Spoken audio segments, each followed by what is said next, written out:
So one of the challenges I think that is often lost in today's ultimately society, people talk about we live in a much more, let's say, democratic environment where you are rewarded for the work that you do and the output that you produce will speak for itself.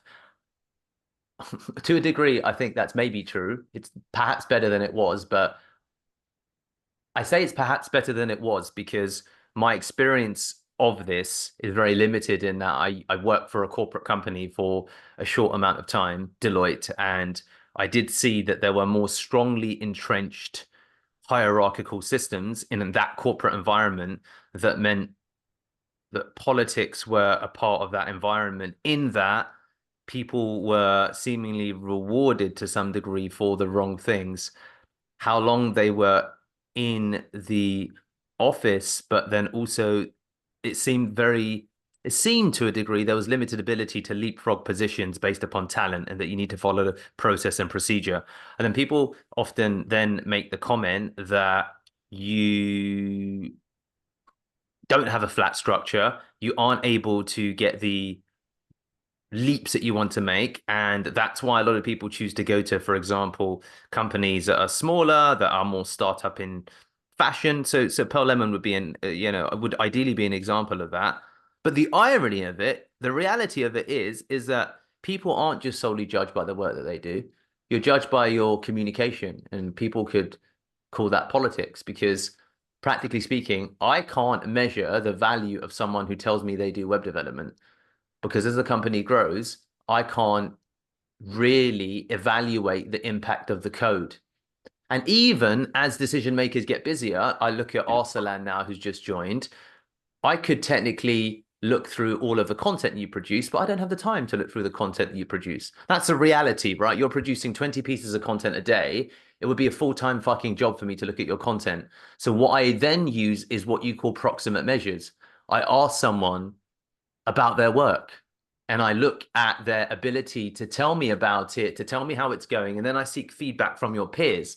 And a lot of that boils down to communication. And communication, some people could also then proximate towards politics because people will say, well, my work's great and it should speak for itself. It'd be like, well, no, you need to speak for your work because you make the assumption that your people will look deeply at your work.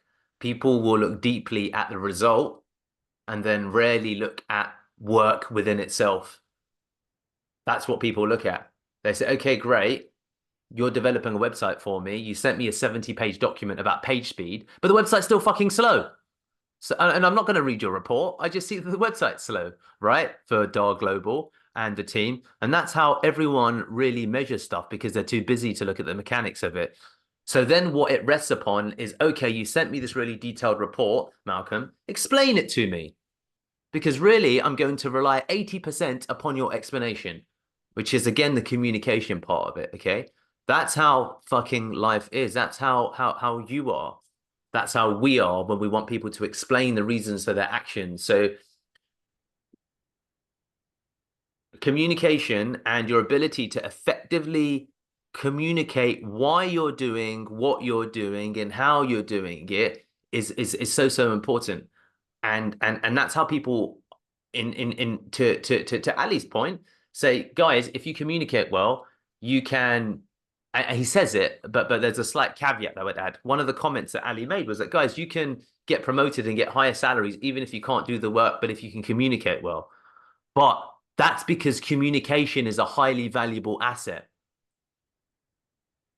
Because if I have 10 React developers in front of me, I still need someone who can communicate really well to explain what the hell they're doing. Because I can't measure the effectiveness of it. And that person who's a communicator might know a rudimentary level of React, but know enough to be useful in terms of being able to assess some of it.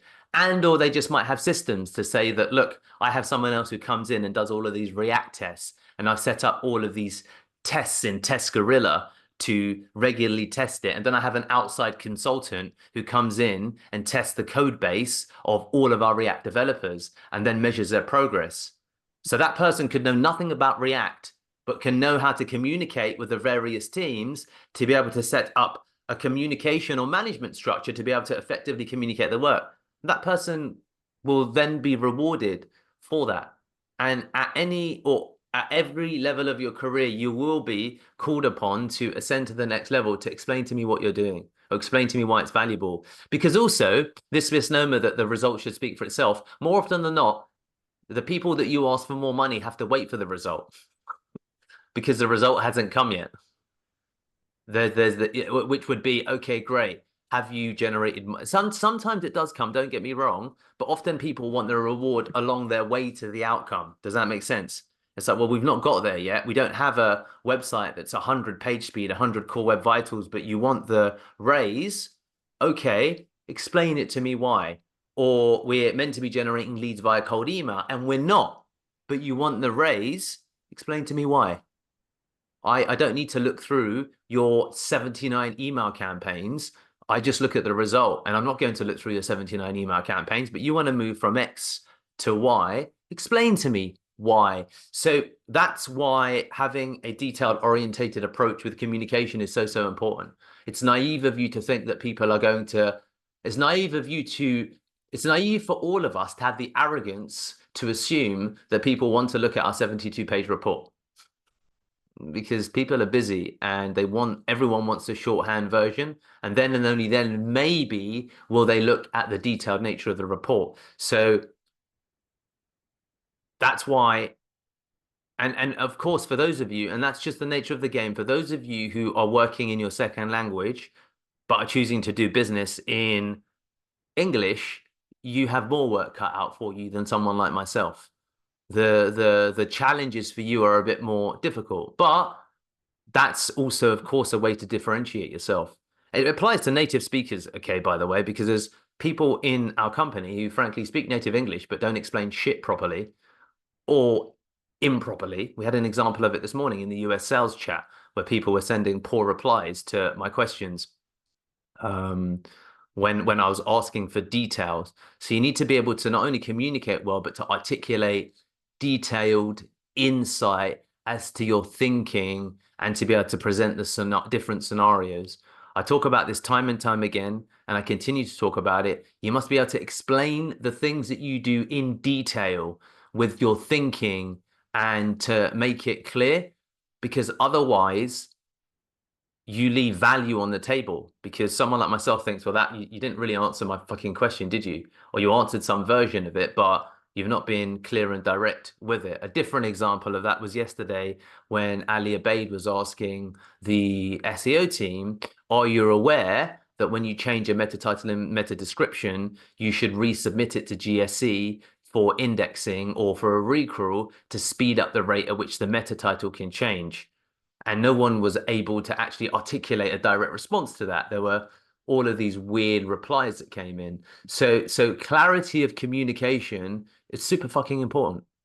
It's super important. That's what I get paid for. If you think about my skill set, the primary skill set that I have is communication. That's my primary skill. So I absolutely encourage and implore everyone to work aggressively on that, which is why, again, I talk about the importance of leaving detailed voice notes to explain your thinking and to always, where and when you can, explain the possible alternative outcomes. And a mark of great communication, and again, now if I spot people around the room, Saurabh, something that you need to work upon, that you use more words than you probably need to. So working on succinctness, so it's clear and it's direct and it's immediate and you don't waste words, is also something else to, work upon. So that's the other side of it. But definitely your communication is definitely one of your strong suits. So it's I can't underline and emphasize enough that detailed explanations are really, really, really important. And that's something that you verbally articulate because a lot of people don't have the desire or attention span to look through documentation these days. They just want to say, just tell me. I can't be fucking bothered. But just tell me and explain to me each and every aspect of it. And really, your report is supplementary evidence. The primary thing that people take is just tell me. Okay, fine. I'll have maybe one of the team check the report, but explain everything to me so that I can understand. And once I get it, I'm good. But if I don't get it, no good. And the only way to ensure safety is again thoroughness and robustness of explanation. So build that into your work and you will build yourself up for success.